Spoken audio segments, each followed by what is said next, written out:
Well, thank you all for coming today. What I'd like to do today is what I consider to be something that's very, very important in educating psychiatry. Today I have just two simple objectives. One is to relieve a person of the distress from hearing voices. And he's sitting with me here, his name is Mike. And so that is the primary objective, to help this man. But the other objective, the bigger objective, is to record for educational purposes an approach that can be used to tackle this problem. It is completely different from what traditional psychiatry. There are three ways I can do this. If we take the situation where you have a therapist and a patient in a one-to-one situation, face-to-face, that is one way of doing it. In order to achieve a good result using this one-to-one relationship, the therapist needs to have certain psychic abilities. He needs to be clairvoyant. He or she needs to be able to communicate with spirit, because we are dealing with a spiritual dimension here. It is suggested by some practitioners that this way of working is the intuitive method. You have the intuitive of the psychic, mediumistic therapist. Now, I'm not mediumistic, I'm not intuitive. I do not see or hear spirit at all. So I can only work one-to-one with the client as completely blind and completely deaf. So the only way I can understand what's going on with them is to ask them, to describe to me what they're experiencing. And you'll see me working this way in just a moment. A second way of working is with the help and advice of a spirit guide, and for that we need to be mediumistic. And here we've got Andrew sitting here. He's the medium, and he's in constant contact with his guide, more than one guide. There are spirit helpers, and he has direct access and can communicate with them directly. So I may need, if I get stuck at any stage, I may need to turn to Andrew and say, what do the guides say? I need some help here. So that's the second way of working. The third way of working, which is very, very, Andrew and I work in this way quite a lot, is called the remote method. And this is where we have no direct contact with the client at all. They're in another space, many, many miles away. And the work is done remotely by clairvoyance and by telepathy. We won't be demonstrating that method today, but we do have here with us some people who have allowed family members to be subjected to this method of treatment, and we will have an opportunity today to listen to what they have to say about that method. So that's what today is about, briefly, and I'm going to end the introduction there and sit down and engage with Mike, who's come along. Now, I don't know very much about Mike yet, apart from the fact that he's an ex-soldier. I want you to describe to me these voices you hear. Right. These voices, the first time, well, they've been going on for 20 years. The first auditory hallucinations that they're described as was weapons cocking and Morse code. But accompanying that were the voices. Now, on and off, they've been really prevalent. When it got to around the year 2000, there was about 5 or 6 voices that I could hear. I went for a walk one day, and there I was on a canal path, and I could locate by the sound of them whether they were 10 feet to the left, 4 foot to the front, 20 foot behind me. Where these voices were shouting at me, I could actually turn my head knowing whereabouts they were, but I couldn't see couldn't see them. But that's what it was like when it became really apparent, and ever since then I've suffered with them really badly. They are detrimental. They say a lot of negative things about my character and personality, about my life, and they intrude on, even when I'm in my conscious state, my waking moments, by provoking thoughts along lines that I wouldn't normally entertain. So if they say a particular word or something, it distracts me from what I'm doing, and then they end up going down the road of negativity that is associated with these voices. Okay. Do any of these characters with these voices, do they have identities that you're familiar with? No. So they're strangers to you? They're strangers. I have my suspicions. I've come across, being ex-army, I've had colleagues that have died in the past, and I've explored that possibility that it could be them, or people that have been in vicinities with that have died, and it's not. It's not them. They just seem strangers. Nobody you know. They're strangers. Yeah. It's like being followed around by a band of strangers. That's what it's like. It's like being followed around by the paparazzi who are continually going on at you, And you can't see them. And I can't see them. Okay. Do you think any of these owners of these voices would speak to me? I don't know. That's something. Would you like me to try and speak to them? Can try, but I very much doubt it. I'm thinking that I might have to go into some kind of trance where but I don't know whether it's coming from my subconscious state or the voices, so I wouldn't know. Okay. So you and I are going to do some work now. I'm just going to ask you to focus your attention. Okay. All right. And that's the easiest thing in the world to do. And what I want you to do is just focus your attention on your feet on the floor. Okay. Right, feet flat on the floor. Feel the firmness of the floor beneath your feet. Put your hands on your lap so I can see your fingers, because I may need to use your fingers later. Don't know yet. And I want you to be aware of the weight of your body in the chair. And just feel comfortable where you are. Now I want you to use your creative imagination and imagine that there are roots extending from the soles of your feet into the floor and through the floor and into the earth. That's right. It may help you if you close your eyes. It helps to focus your attention more easily. So just imagine those roots going down into the earth and connecting with the energy of the planet, so that you're connected with the earth, and feel that energy of the earth coming up those roots and forming a solid platform beneath your feet. You can feel the firmness of the floor beneath your feet, and I want you to feel the connection with the earth beneath your feet, connected and grounded. This is what we call grounding. Okay. Now I want you to focus your attention in the middle of your body at your heart center. We have energy centers in the body. We call them chakras. Focus on your heart center. And in there is your inner light. I want you to connect with your inner light. And I want you to visualize it. I want you to imagine the heart center opening like the petals of a flower. Imagine a lotus flower opening, so that the light shines forward and backwards, out through the front of your body, out through the back of your body.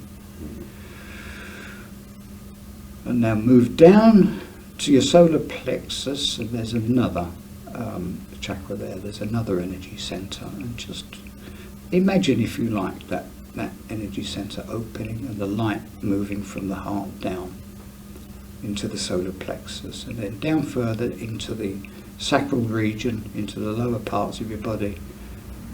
There's another energy center there, the sacral chakra.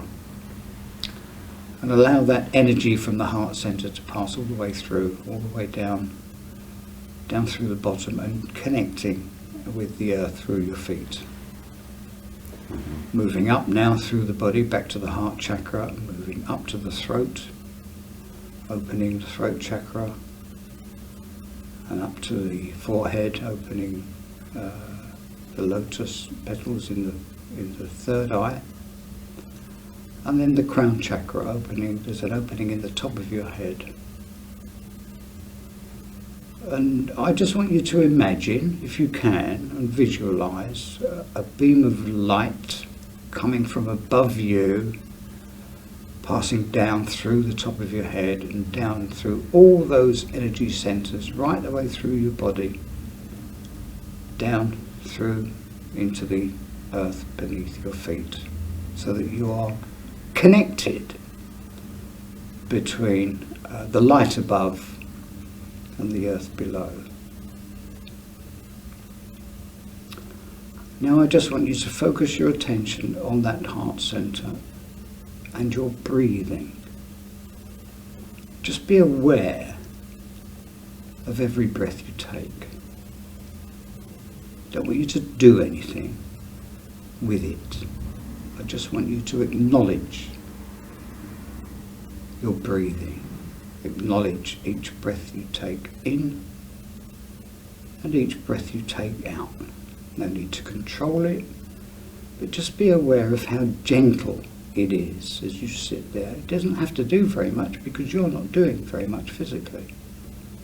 It's just ticking over, and every breath you take, without you even realizing it, actually relaxes you more.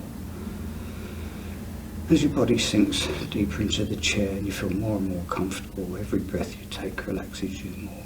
And that light that's within you, that heart center, now you can visualize it, you can imagine it moving out from the heart center, outwards towards the outer layer of your skin, through every fiber and every nerve of your body, moving right the way out to the outer limits of your body, to your skin, and beyond.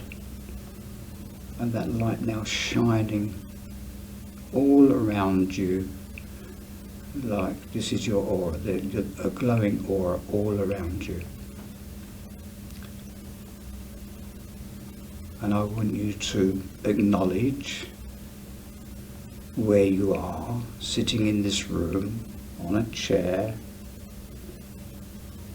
There are other people in the room, not disturbing you. This is a safe place. Nothing can disturb you here. And I just want you to acknowledge the safety of this place. And you now have around you an aura, a cloak if you like. It's like an armour. It protects you. It keeps you safe. And nothing can disturb you. And if there's anything that does disturb you, I'd just like you to convey to me what that is. Okay? Now I want you to use this acute focus of attention that you now have, and I want you to imagine that you can see me from where you're sitting. You have your eyes closed. You know I'm sitting in front of you. So you're not looking at my physical body. But I want you to look at the image of my presence in your mind's eye. And see if you can describe to me what you see. I see your shoulders and your head in a red glow. Mm-hmm. You seem to have an aura around you that's glowing. Okay, good. Move all the way down the body that you can see, and see if you can tell me if there are any changes in colour anywhere. Yellow towards your midriff. Mm-hmm. Maybe greens towards your legs. Okay. Well, oh, good. Now what I want you to do now, Mike, is to imagine that you're sitting where I am, and you're going to look at your own body and your own aura. Okay? And I want you to tell me what you see. It's kind of muddy. Muddy, is it? Yeah. Okay. Move down your face, down to your shoulders, your chest. Tell me You what. see white and golds, Okay, moving further down your body, lower body. Do you see anything? reds, greens. Okay. Let's move up to the top now, back up to that muddy area in the head. Yeah? Kind of black and dark. Okay. Does it have a voice?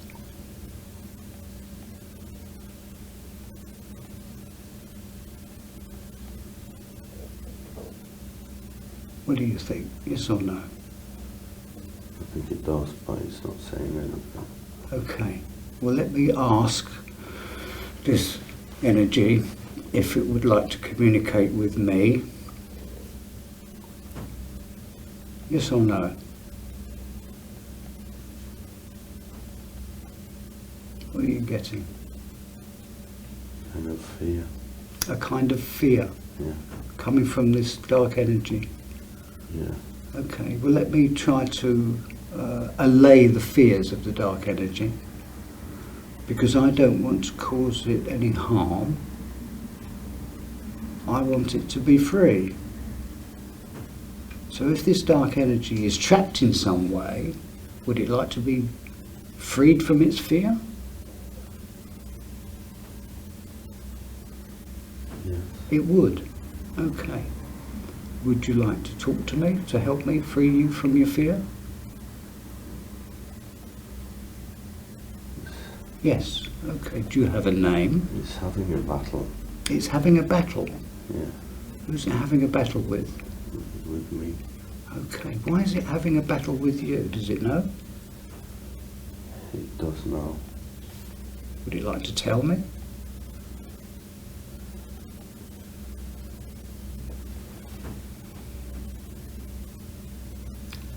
I don't think it wants to go. I'd like to know why it doesn't want to go. What's it afraid of? Is it afraid of something?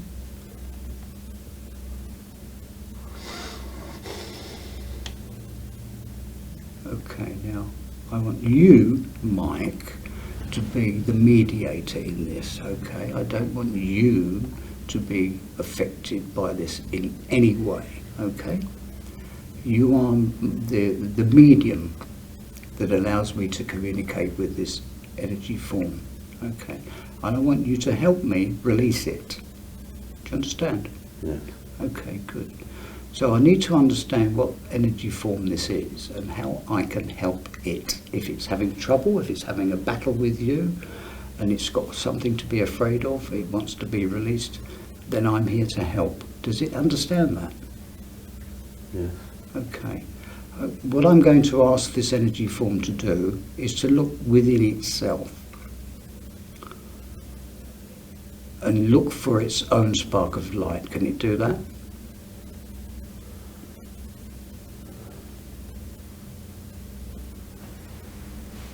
What's it doing? It's like a dark eye. It's like a dark eye. Yeah. Okay. It's just watching.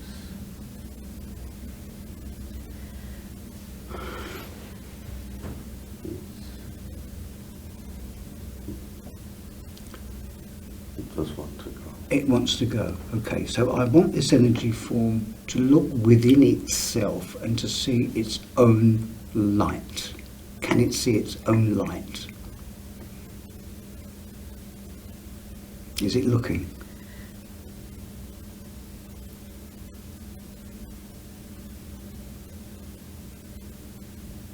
Does it find its own light? It's just dark. It's just dark. Yeah, go on. It's just sat there. It's the light that's at the top of my head, Okay. but it's in a dark form. It's presenting a kind of eye that it's watching. It's not saying anything. Okay, now I don't want to spend too much time on this. I don't want to waste any valuable time that we have. So what I'm going to do is to ask our guides to intervene and move this dark energy form to a place that is appropriate for it to be.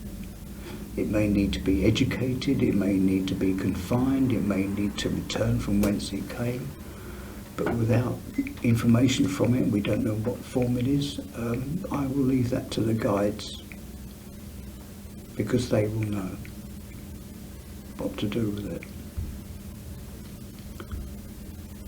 And I'd like you to tell me, Mike, when it's gone.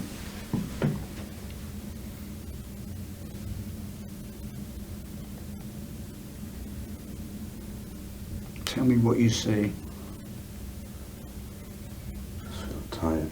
You just feel tired, do you? Yeah. Okay. What do you see? Is that energy form still there? I think it's draining me. Okay. It's there, but it wants to leave. Okay, well then, let's... Is there anything preventing it from leaving? It's upset at leaving. It's upset at leaving, is it? It is that way. It's like it wants to go, but it's not.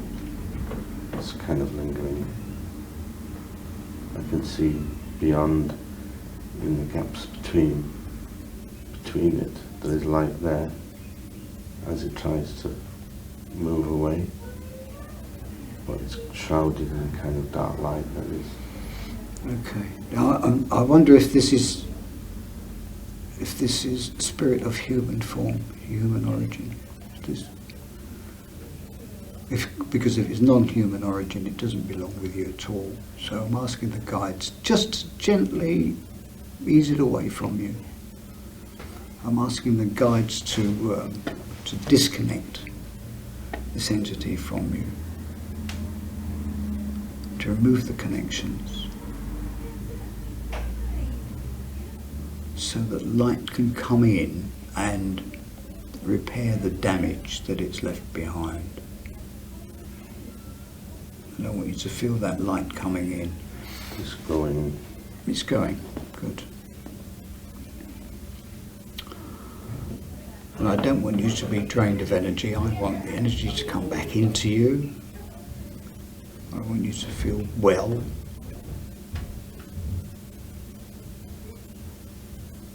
And if you feel any distress or any disturbance or any discomfort at all, I need you to tell me what it is you're experiencing, okay?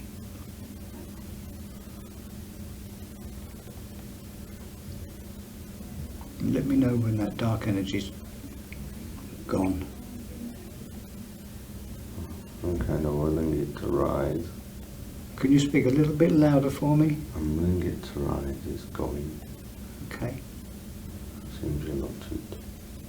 It seems reluctant. It's going. It's going. Good. Okay, good. Let it go.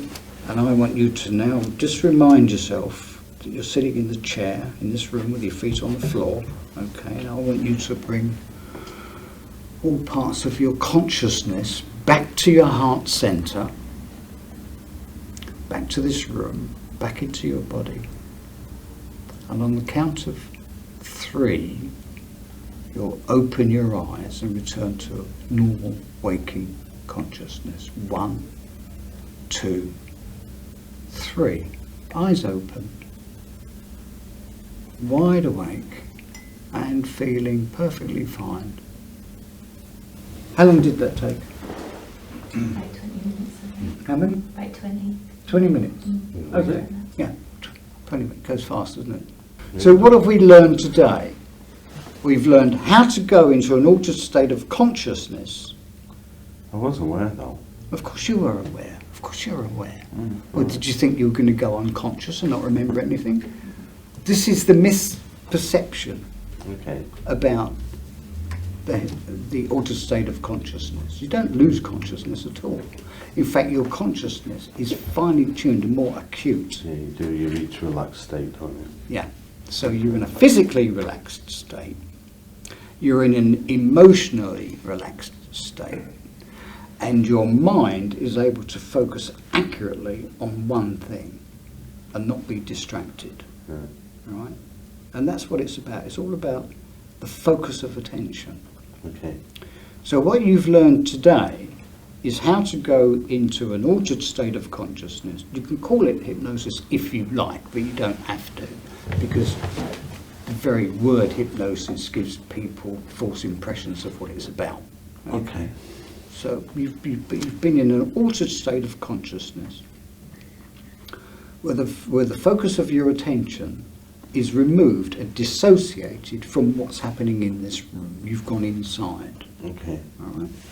And you've been able to visualize putting a protection around you, a spiritual protection, and strengthening your aura.